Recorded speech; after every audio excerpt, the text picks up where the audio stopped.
back to Reading Destination. I'm so excited to continue our story with you today. As you know, we've been reading The Mouse and the Motorcycle, and those of you who don't know, that's okay. Um, just go back and watch the videos about the first couple of sections. Now, there's one thing I did want to talk to you about. I did decide to read 2 chapters at one time for each video, but that's turned out to be not a good decision because my service is not strong enough here to upload 2 chapters. It's too long. So I'm going to cut back to 1 chapter for each video. It'll make it shorter, and maybe it'll upload a lot easier. I hope so. So, let's jump into chapter 7, okay? Now, if you remember, at the end of chapter 6, there was a big problem about a vacuum cleaner. So, let's find out and see what happens with Ralph and this vacuum cleaner, okay? And that happens to be what chapter 7 is called, the vacuum cleaner. From his position under the bed, Ralph watched the tank of the vacuum cleaner being dragged in from the hall and listened to the clash and clang of the attachment as the maid connected a long metal tube to the nozzle at the end of the hose and fastened a carpet cleaning part to the end of the tube. He heard her humming to herself as she plugged in the deadly machine and began to work it back and forth across the carpet. It's nice she's so happy, thought Ralph bitterly, as he watched the hungry machine devour dust and lint that lay in its path. The maid's feet, in white sneakers, moved across the room until, without bothering to bend down to see where she was cleaning, she shoved the attachment under the bed. Uh-oh. It slid closer and closer to Ralph. What's he gonna do? To be on the safe side, he pushed the motorcycle farther from the reach of the machine, but he dared not take his eyes off the attachment for even an instant. He shuddered as he watched it gobble a dust mouse, but even as he shuddered, he was fascinated by the power of the motor. The maid began to sing. I'll give to you a paper of pins, for that's the way my love begins. The attachment fell off the end of the long tube, but the maid, whose thoughts were elsewhere, did not notice. Now Ralph could feel the machine suck in its breath and knew he was in danger of being inhaled along with the dust mice. Recklessly, the maid pushed the open end of the tube back and forth any old way. There was no guessing which way it would go next.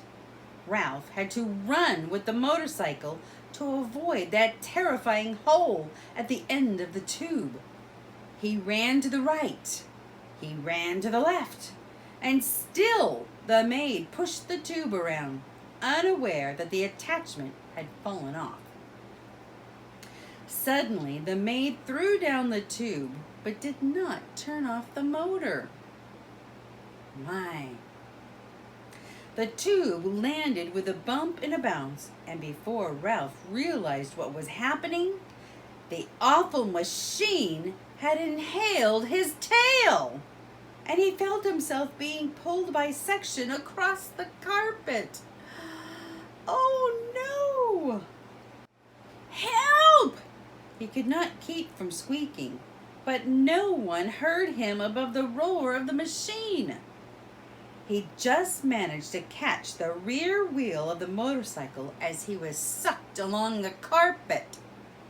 He hung on with all his strength.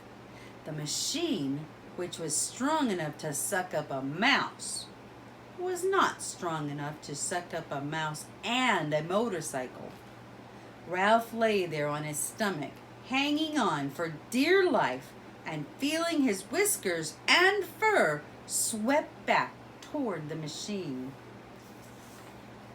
From his position on his stomach, Ralph could see the girl standing in front of the dresser. She was smiling at herself in the mirror and arranging her hair, dreaming, no doubt, of the busboy. Ralph despaired. There was no telling how long she would stand there in that silly way.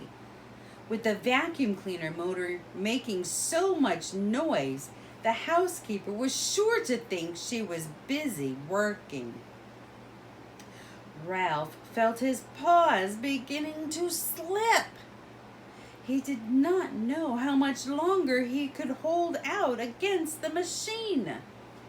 He had to think of something, and think of it fast. With every bit of strength he had left in his body, he clung to the wheels of the motorcycle with his left paw, while he moved his right paw up to the exhaust pipe. If he could just manage to pull himself along until he could get on the motorcycle. Bit by bit, hand over hand, Ralph dragged himself forward along the exhaust pipe. He knew he was making progress when he could see part of his tail once more. He reached back and yanked his tail out of the tube, only to have it sucked right back in again. Ralph was far from being out of danger. "I'll give to you the keys to my heart," the maid sang to herself before the mirror, now pulling her hair behind her ears, now piling it on top of her head, oblivious to the desperate struggle under the bed. Once, Ralph's paw slipped from the exhaust pipe, and he thought he was a goner, until he caught the rear wheel in time to save himself. Slowly, he moved forward until his entire tail was free. Things were easier when he could brace his hind foot against the spokes of the rear wheel. Slowly he rose, clinging to the machine until he was able to grasp the hand grips and throw his leg over the seat. Ralph felt considerably safer sitting on the motorcycle and very much pleased with himself for having outwitted the vacuum cleaner. He was quite sure by now that the maid would never bother to look under the bed. He tried to move forward, propelling the cycle with his feet, but he found the suction from the motor behind him was too strong. This made him wonder if the motor on Keith's cycle was stronger than the pull of the machine behind him. The more Ralph thought about it, the more important it seemed to him to find out. "No, I won't." "Yes, I will," Ralph argued with himself. He had promised not to ride in the daytime. Yes, but Keith did not know he would have a chance to see which was stronger, the motorcycle or the vacuum cleaner. Keith would be interested, wouldn't he? Would he? Wouldn't any boy? Riding the motorcycle would not be reckless, wouldn't it? It would be an important experiment. Motorcycle versus vacuum cleaner. Which would be the winner? Ralph had to find out. The maid turned abruptly from the mirror. Her feet, in sneakers, moved across the floor toward the electric outlet. If she disconnected the vacuum cleaner, there would be no experiment. If Ralph was going to pit one motor against the other, he had to do it now. He would never have another chance. Ralph picked up his tail and started the motor. Without taking time to let it warm up, he gunned it with all the breath he could inhale. The motorcycle got off to a faster start than Ralph expected. So fast that Ralph lost control. He shot out from under the bed just as the vacuum cleaner died with a long, drawn-out groan. Suddenly, everything went white, and Ralph found himself bumping along in a strange, ghostly place, all white and made of cloth that seemed to be closing in on him from every direction. Where do you think Ralph ended up? And how is he going to get out? Ralph had ridden straight into a pillowcase thrown on the heap of laundry the maid had dropped on the floor, and the opening of the pillowcase had fallen shut behind him. Ralph had no idea which way was out. He dismounted from the motorcycle and beat at the cloth with his fists, but everywhere he struck, it was soft and yielding.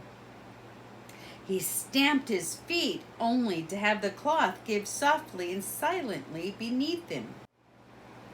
He began to wade through the pillowcase, tugging the motorcycle along behind him, while he wondered why he had thought it so important to test the motorcycle against the vacuum cleaner. Why was it so important? The light, filtered through unknown layers of cloth, was dim, and he sank to his knees in bed linen with every step. When he came to a seam, he knew he had been wading in the wrong direction. "Drat!" muttered Ralph. He turned, still dragging the motorcycle, and tried to retrace his footsteps, only to find he had no idea which way he had come.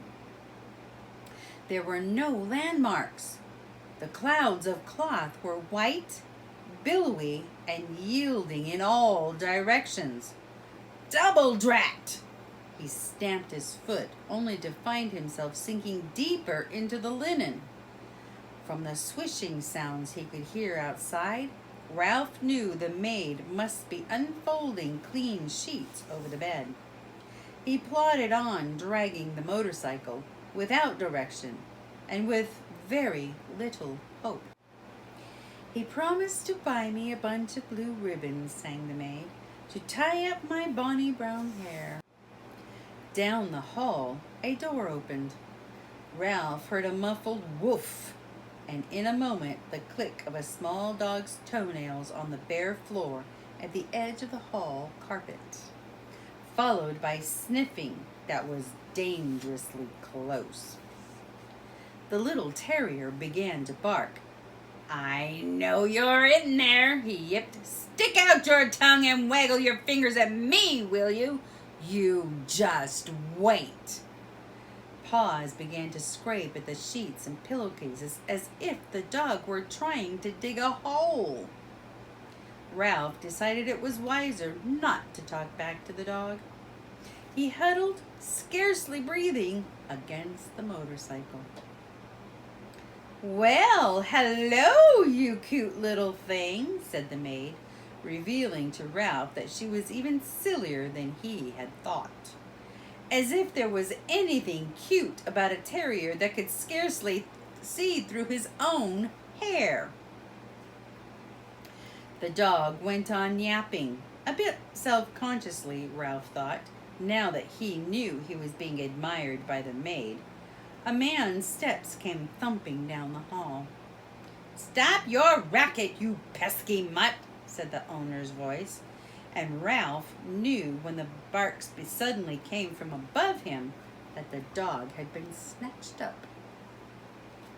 "Let me down and I'll dig 'em out," yapped the dog as he was carried away. "Just let me down for 1 minute and I'll show you." Suddenly, Ralph felt himself being tumbled about in the pillowcase. He did not even have to think what to do.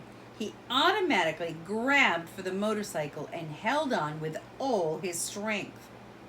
Even though he had been tipped upside down with his feet in the air, Ralph knew he was being lifted up inside the bundle of bed linen and carried down the hall. He lay still, his front paws locked around the front wheel of the motorcycle, waiting to see what would happen next. The maid walked a short distance to what Ralph judged to be the linen room, and there she dumped her armload of bedding before she went off to clean another room. Ralph was deep in the hamper where no light filtered through at all. These sheets and pillowcases were on their way to the laundry, and since he had no wish to be laundered, any more than he had wished to be thrown out with the trash, there was only one thing for him to do. I wonder what that is. Let's find out. He started chewing. Ralph ripped into the pillowcase with his sharp teeth, and in no time he had made a ragged hole which he crawled through. When he tried to pull the motorcycle after him, he discovered the hole was too small. He had to stop and chew it bigger before he could pull the machine along with him. Ralph chewed through another layer of cloth and then another as he worked his way upward, each time enlarging the hole for the motorcycle. His jaws began to ache, and still another layer of cloth lay ahead. This time a damp bath towel, which would make slow chewing. Ralph was forced to make a decision. Did he want to save his life, or did he want to be carried off to the laundry with the motorcycle? There was only one answer. He wanted to save his life. He must abandon the motorcycle. With aching jaws, Ralph chewed onward and upward, moving faster now that he was making mouse-sized holes instead of motorcycle-sized holes. The bath towel had left an unpleasant, furry taste in his mouth. Blech. Gradually, light began to filter through the cloth until finally, when Ralph thought he could not force his jaws to close on one more mouthful of fiber, he emerged into the daylight at the top of the hamper. Phew! Ralph gasped, rubbing his aching jaws and wading across the sheets to the edge of the hamper. He leapt lightly to the floor and, hugging the baseboard, scurried down the hall to room 215, where he flattened himself and squeezed under the door, safe but exhausted and filled with remorse at the loss of Keith's motorcycle. Ralph dragged himself off to the mouse hole to catch up on the sleep he should have had that day. Well, that's the end of chapter 7. Be sure to come back next time to continue with chapter 8. All right? I hope you're enjoying this story. Be sure to hit the like button and subscribe and hit the notification bell so that you're notified whenever a new video has been posted. And be sure to share with all your friends. Bye-bye for now.